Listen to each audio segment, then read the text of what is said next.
ሰላም ጤና ይስጥልኝ የተከበራችሁ ተመልካችና አድማጮቼ የቻናል ቤተሰብ ተከታታዮች፣ በዛሬው ዕለት እጅግ ደስ በሚል መልኩ በርካታ ታጣቂ ወንድሞቻችን መንግስት የዘረጋላቸውን የሰላም ጥሪ ተቀብለው ገብተዋል። ይህን ጉዳዮች እንዳስሳለን።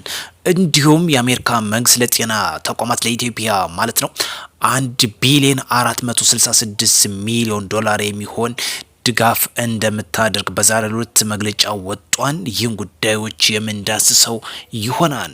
ውድ ቻናል ቤተሰብ ተከታታዮች አዲስ የሆናችሁ ሰብስክራይብ፣ ቤተሰብ ናችሁ ላይክ በማድረግ ተጀምሩ ዘንድ በአክብሮት እየጠየቅን ቀጥታ ወደ መረጃችን የምናቀና ይሆናል። የመንግስት የሰላም ጥሪ የተቀበሉ ታጣቂ ኃይሎች በሰላም መግባታቸው በዛሬው ዕለት በማዕከላዊ ጎንደር ዞን በጎንደር ዙሪያ ወረዳ የቀድሞ ታጣቂ የሰላምን አማች ተቀብለው ገብተዋል። የወረዳው የሰላምና ልማት ለማረጋገጥ የድርሻችን እንደሚወጡም ታጣቂዎች ገልጸዋል። የማዕከላዊ ጎንደር ዞን ቅርንጫፍ ጽህፈት ቤት ኃላፊ ፋሲድ ሰንደቁም የቀድሞ ታጣቂዎች አቀባበልም በዛሬው ዕለት አድርገውላቸዋል።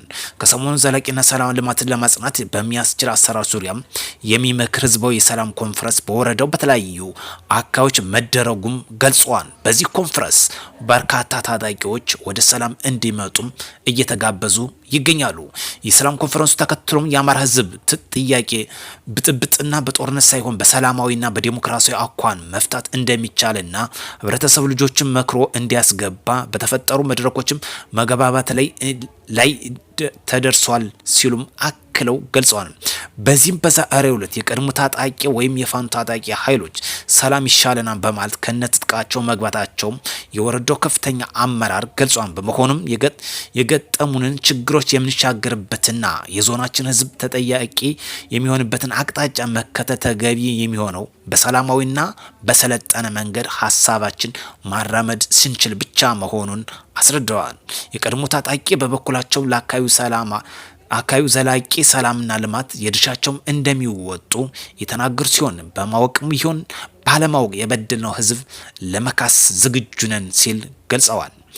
ሁሉም ታጣቂዎች መንግስት የዘረጋላቸውን የሰላም አማራጭ እንዲጠቀሙበትም አክለው አሳስበዋል ማለት ነው። በዛሬው ዕለት ታኅሳስ 14 2018 ዓመተ ምህረት በጎንደር ዙሪያ ታጥቀው ሲንቀሳቀሱ የነበረ የተለያዩ ተተኳሾችን እንደያዙ እንዲሁም ብሬን በሰላምና በሰለጠነ መንገድ ችግሮቻችን እንፈታለን በማለት በጦርነት የሚፈታ አንድም ነገር እንደማይኖር በመረዳት ለሰላም ቅድሚያ በመስጠት መንግስት የዘረጋላቸውን የሰላም አማራጭ ተጠቅመዋል። ቀሪ ወንድሞቻችን ይህን ፈለግ እንዲከተሉ እኛም በበኩላችን ማሳሰብ እንፈልጋለን። በዛሬው ዕለት ብቻ በተለይ ኮሎኔል ታደሰ ሙሉነህ ብርጌድም በተመሳሳይ መልኩ በሰሜን ሜጫ ወረዳ ሲንቀሳቀሱ የነበሩ መንግስት የዘረጋላቸውን የሰላም ጥሪ ተቀብለው እንደገቡ መዘገባችን ይታወሳል። አሁን ደግሞ በማዕከላዊ ጎንደር ዞን ዙሪያ ሲንቀሳቀሱ የነበሩ አንድ ብሬን በመያዝ እስከ ዋና አመራራቸው ድረስ መንግስት የዘረጋላቸውን የሰላም አማራጭ ተጠቅመዋል።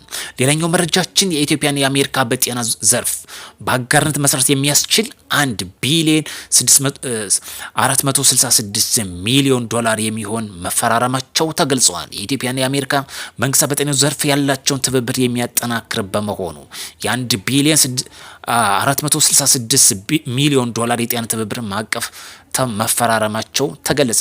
ትብብሩ ስምምነት በዘላቂ ልማትና በጋራ ኢንቨስትመንትና የጤና ስርዓትን በማጠናከር ላይ ያተኮረ መሆኑን ኢትዮ አሜሪካን አዲስ የጤና አጋርነት ምዕራፍ መሆኑን አመላክቷል። ትብብሩ ስምምነቱን የገንዘብና የሚኒስትር አህመድ ሺዴ፣ የጤና ሚኒስትር ዶክተር መቅደስ ዳባና በኢትዮጵያ አሜሪካ አምባሳደር ኤርቨን ማሲንጋ መፈራረማቸው ተገልጿል። ይህ አዲስ ምዕራፍ የተባለለት መሆኑ እየተገለጸ ይገኛል። አዲስ ምዕራፍ የሆነለትን በተለይ ደግሞ እንደ አማራ ክልል የተጎዳውን በጤና ዘርፍ መልሶ ለመጠገን ከዚህ ጋር አያይዘን ከምንመለከተው በጤናው ዘርፍ አሁን ካነሳ ነው ጉዳይ ጋር ማለት ነው በተለይ በአማራ የጤና ተቋማትን ውጤታማ ማምጣት የሚያስችል ማህበረሰቡ ጤና ሴክተሮችን ለአቅም ደካሞች ከፍተኛ ሚና እንደሚጫወቱ ይገለጻል። በተለይ በአማራ ክልል ጤና ቢሮ ወልቃይት ጠገዴ ስቴት ሁመራ ዞን ጠገዴ ወረዳ ማክሰኛ ገበያ አጠቃላይ ሆስፒታል የአምቡላንስ ድጋፍ በዛሬው ተደርጓል። በዚህም የወልቃይት ጠገዴ ስቴት ሁመራ ዞን ምክትል አስተዳዳሪና የሰላም ጸጥታ መምሪያ ኃላፊ ኮሎኔል ደመቀ ዘውዱ፣ የወልቃይት ጠገዴ ስቴት ሁመራ ዞን ጤና መምሪያ ኃላፊ አቶ ስማቸው ገደይ በተገኙበት የርክክብ ስነ ስርዓት ተደርጓል። ይህ የሆነበት ጤና ዘርፉን ለመጠገንና መልሶ ለማቋቋም በአካባቢው በተፈጠረው እርብሻ ምክንያት እንደታሰበ ይገለጻል። እዚህ ጋ አንድ ነገር ልብ ማለት ያስፈልጋል። ስለ ጤና ዘርፍ በወልቃይት ጠገዴ ሰቲት ሁመራ ዞን በዛሬ ከተመለከት ነው የዓለም መንግስታት እንኳን ለጤና ምን ያህል ትኩረት እንደሚሰጥ እኛ ትንሽ የአማራ ያሉና ጉዳይ እንታገለታለን ብለን አምቡላንስን በግፍ ስናወድም እየተመለከትን ነው። ስለዚህ ታጥቃችሁ ያላችሁ ይህ ትልቅ አስተማሪ ነው። በዋነኛነት ይህን እንዳነሳ ያደረገው ጉዳዮች ከዚህ ጋር አብሮ ስለሚሄድ ነው። ታጥቀን አማራ ነጻ እናውጣለን ብላችሁ ግን አምቡላንሶችን እያወደማችሁ ስለምንመለከት ሰላም ይቅደም፣ ለሰላም ዘብ እንቁም። ሌላኛው ጠቅላይ ሚኒስትር ዶክተር አብይ አህመድ እና የኬንያው ፕሬዚዳንት ዊሊያም ሩቶ በጋራ በመሆን በሳይንስ ሙዚየም እና በኢትዮጵያ አርቲፊሻል ኢንተለጀንስ ኢንስቲትዩት ያደረጉት ጉብኝት በዛሬው ዕለት እየተመለከት ነው። በምስልም በተንቀሳቃሽ ምስልም እየወጣ ይገኛል። ከሰዓታት በፊት የገቡት እንግዲህ የኬንያው ፕሬዚዳንት እንግዲህ ለአንድ ቀን የሚቆይ የስራ ጉብኝት እንደሚያደርጉ በጠቅላይ ሚኒስትር ዶክተር አብይ ኦፊሰር ድረገጽ ላይ እንደወጣ ተመልክተናል። አሁን በዚህ ደግሞ የስራ ጉብኝቶችን እያደረገ ነበር። በዚህም በቆይታቸው የአርቲፊሻል ኢንተለጀንስ ሙዚየም ማለት ነው በሳይንስ ሙዚየም በተገኙበት በዚህ የአርቲፊሻል ኢንተለጀንስ እየተመለከተ ነበር። ስለዚህ እዚህ ጋር አንድ የሚያመላክተው ሁለቱ ኢትዮ ኬንያ ያላቸው የኢኮኖሚ እንዲሁም ደግሞ የዲፕሎማሲ ትስስር እጅግ በጣም የተቆራኘ እየመጣ መሆኑን የሚያሳይ ጉዳይ ነው።